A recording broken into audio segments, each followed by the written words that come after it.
मंत्री जी शमशान घाट के उद्घाटन के लिए पधारे। उद्घाटन की पहली रस्म पूरी कराई गई। एक जलते हुए मुर्दे को बुझाकर मंत्री जी के हाथ से अग्नि दिलाई गई। इस घटना से कम एक बात का तो पता चलता है कि आदमी का नसीब खराब हो तो वो मरने के बाद भी भुगतता है। वाह वाह, कुछ टूटे फूटे शब्दों से पहचान उगाने निकले हैं। बंजर से बंजर धरती में भी धान उगाने निकले हैं। और इसी बात पर दे दो ताली, इस बेरंगी दुनिया में हम आंसू की फसलें बोकर मुस्कान उगाने निकले हैं। तो सर मैं कह रहा पत्नी पे मैं कोई कविता नहीं लिखता। पत्नी पे कविता वो लिखता है जो कुंठित होता है विकास जी, जिनकी अपनी पत्नी से अंडरस्टैंडिंग ठीक नहीं होती। अंडरस्टैंडिंग के मामले में मैं और मेरी पत्नी लाजवाब। क्या अंडरस्टैंडिंग है हमारी। 27 साल हो गए शादी को। 27 साल की शादी की जिंदगी में उसने कभी मुझसे गंवार, मूर्ख, बेवकूफ, नालायक, पाजी, गधा, इसमें किसी शब्द का इस्तेमाल नहीं किया कमल जी। कारण अंडरस्टैंडिंग इतनी कमाल की है, इतनी कमाल की है कि बस वो नजर भर देखती है और मैं समझ जाता हूं वो इनमें से क्या कह रही है। तालियां कम है। वाह वाह वाह दादा वाह, सच बता रहा हूं। और वह मैं तो साहब जब पत्नी पे यहां से कोई कविता पढ़ता है ना, तो पत्नी शब्द सुनते ही मेरे पूरे शरीर में कपकपी होती है, झुरझुरी लेने लगता हूं, सनसनी दौड़ती है। मुझे 27 बरस पहले का वो दृश्य याद आता है जब 7 फेरों के वक्त पंडित जी ने कहा कि बेटा ये सिंदूर की डिब्बी खोलो, इसमें चुटकी भर सिंदूर लो और उसकी मांग भरो। आज जब वो दृश्य कल्पना में आता है ना साहब, तो ऐसा लगता है कि वो मांग मांगनी थी, वो दरअसल नक्सलियों की एक सुरंग थी। वाह दादा वाह। ताली तो इस बात में बजाना कि सुरंग भी वो वाली थी जिसमें मैंने अपने हाथों से बारूद बिछाई है। वाह गजब। और अमित भाई ऐसा भी नहीं कि मैंने उससे छुटकारा पाने की कोशिश नहीं की। मैं बाकायदा अपने ससुर जी के पास पहुंचा, उनके दोनों पांव पकड़ लिए। मैंने कहा क्या आइटम थवाया है, जिंदगी दुश्वार करके रख दी, परेशान करके रख दिया, ना जीने में ना मरने में। मेरी सारी बात सुनी, फिर मुझे कोने में लेके गए। और कोने में ले जाने के बाद जो उन्होंने एक पंक्ति मुझसे बोली, वो पंक्ति सुनने के बाद मैं अपना सारा दुख, दर्द, तकलीफ, कष्ट, वेदना, यातना सब भूल गया और मुझे उनसे सिंपैथी हो गई। वो मुझे कोने में ले जाके बोले बेटा मेरी सोच मेरे पास तो इसकी भी मां है। जाओ वाह। सच बता रहा हूं। तो उस संताप को भी हम झेल के यहां बैठे हुए हैं। लेकिन जिस नजरिए से आप कवि सम्मेलन को सुन रहे हैं, आप कमाल लोग हैं, क्योंकि नजरिया बदल गया। अभी मोहिनी जी यहां थी, अब मैं हूं। एक नजरिया आदमी की जिंदगी बदल देता है विकास। एक दिन 20 मिनट पत्नी से कचकच होने के बाद जी भर गया जीवन से ही। ऐसा लगा कि राठी क्या जिंदगी है तेरी, कूद जा किसी बिल्डिंग से, डूब जा किसी नदी नाले में, कट जा कहीं ट्रेन के नीचे आकर। ये सारे विचार मेरे अंदर चल रहे साहब। इतने में एक फोन मेरा जो आई घंटी और उठाया, तो सीधा आइडिया कस्टमर केयर से खूबसूरत आवाज में एक लड़की का फोन। और भगवान कसम 20 मिनट उसने जिस लज्जत से बात की, मुझे ऐसा लगा राठी अभी सब कुछ खत्म नहीं हुआ है।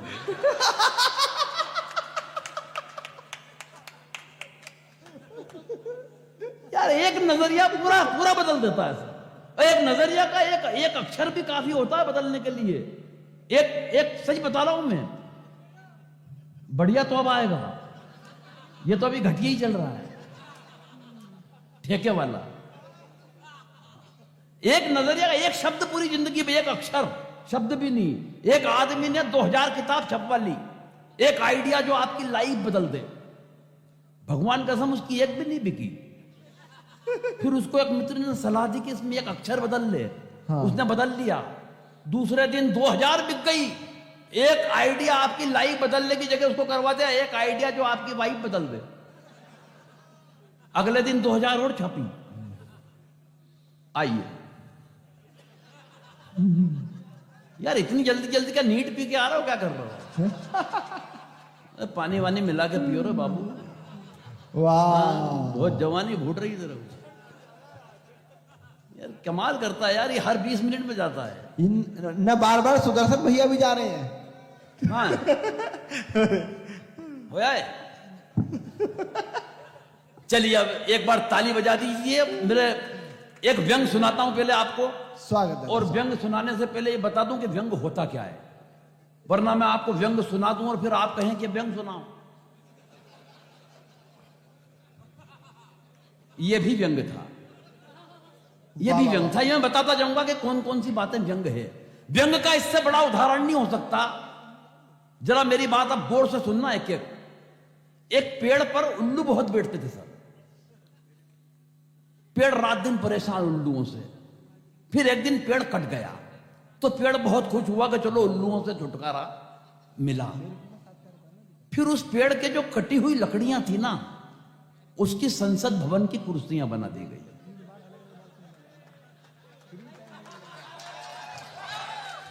दादा आप बहुत बड़े आदमी हो। तालियां आपने बहुत कम बजाई, मेरा व्यंग चला गया फालतू में। वाह भगवान दादा। कसम। नहीं आएगी, मैं जानता हूं ये चुटकुले जल्दी समझते हैं, लेकिन व्यंग जो होता है ना, देखो ये होता है ट्यूबलाइट और बल्ब। चुटकुला होता है बल्ब आपने रोशन किया और फक से जल गया, आपको समझ में आ गया कि रोशनी हो गई। और जो ट्यूबलाइट रहती है वो थोड़ी लिपझिप करके उठती है। अब किसी का चौक खराब हो तो कोई मेरी जवाबदारी नहीं है मेरा। वाह वाह वाह वाह दादा, अब बहुत बढ़िया। दादा सुदर्शन भैया के हाथ निकलवा दो, बहुत ऐसे गर्म में डाल रखे हैं। निकाल लो भैया, कहां डालो?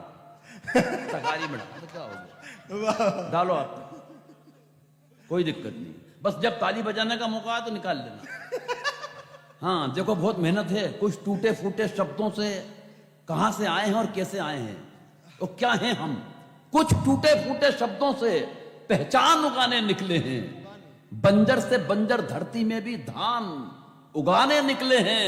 और इसी बात पर दे दो ताली, इस बेरंगी दुनिया में हम आंसू की फसलें बोकर मुस्कान उगाने निकले हैं। बजाओगे तो ठीक है, नहीं बजाओगे तो आपके हाथ तो निकल ही नहीं रहे हैं। क्या अंगारे लाके रख दूं, क्या करूं? और थोड़े से बेटा आईफोन का किसी चैनल में सुनो मेरे भाई व्यंग सुनो। स्वागत है। एक दिन खुल गए शहर के भाग हमारे। एक मंत्री जी शमशान घाट के उद्घाटन के लिए पधारे। अब व्यंग की दूसरी पंक्ति अगर आपने पकड़ ली तो व्यंग पहुंच जाएगा और यात्रा हो जाएगी शुरू। वाह। एक मंत्री जी शमशान घाट के उद्घाटन के लिए पधारे। उद्घाटन की पहली रस्म पूरी कराई गई। एक जलते हुए मुर्दे को बुझाकर मंत्री जी के हाथ से अग्नि दिलाई गई। यह आग में जब तक भी दे सकता हूं जब तक सब मिलके नहीं बजा लो। मैं मुर्दे को झुलस भी सकता हूं। एक जलते हुए मुर्दे को बुझाकर मंत्री जी के हाथ से अग्नि दिलाई गई। इस घटना से कम एक बात का तो पता चलता है कि आदमी का नसीब खराब हो तो वो मरने के बाद भी भुगतता है। वाह वाह, जोरदार तालियां बटोर। व्यंग सुनवाया हो तो आदमी का नसीब खराब हो तो वो मरने के बाद भी भुगतता है। पंडित जी ने कहा, श्रीमान कृपया क्या इस दिशा में आके अग्नि दिखाएंगे? और व्यंग की अगली पंक्ति पे भगवान कसम ये नहीं कहूंगा कि ताली बजाना, एक दावा करता हूं कि रोक के बताना। एक हाथ से दूसरे हाथ को पकड़ लेना कि न बजे, लेकिन अगर दूसरा हाथ पहले हाथ से हाथ छुड़ा ले तो फिर इतनी बजे कि जितने लोग चले गए हों उनके हिस्से की भी मुझे मिल जाए। एक एक हाथ को दावत दे रहा हूं आपके भी। ओ आग वाले भैया पंक्ति सुनो। पंडित जी ने कहा, श्रीमान कृपया क्या इस दिशा में आकर अग्नि दिखाएंगे? मंत्री जी भन्ना कर बोले, आग कहां और कैसे लगानी है मुझे क्या आप समझाएंगे? वाह वाह वाह वाह वाह, जिंदाबाद। आग कहां और कैसे लगानी है मुझे क्या आप समझाएंगे? अरे हम इस हिंदुस्तान की राजनीति को बरसों से झेल रहे हैं। रोजाना विरोधियों के साथ तरह तरह की आग से खेल रहे हैं। और पंडित जी आप तो बुजुर्ग हैं, आपको तो कम से कम ये बात समझ में आनी चाहिए कि आग दिशा देख के नहीं, आग तो हवा का रुख देख के लगानी चाहिए। बहुत बढ़िया। अरे इन मुर्दों से निपटने की हमारी समझ को आप बेवजह नजरअंदाज कर रहे हैं। अरे पंडित जी, वो हम ही तो हैं जो 77 बरस से इन मुर्दों पे राज कर रहे हैं।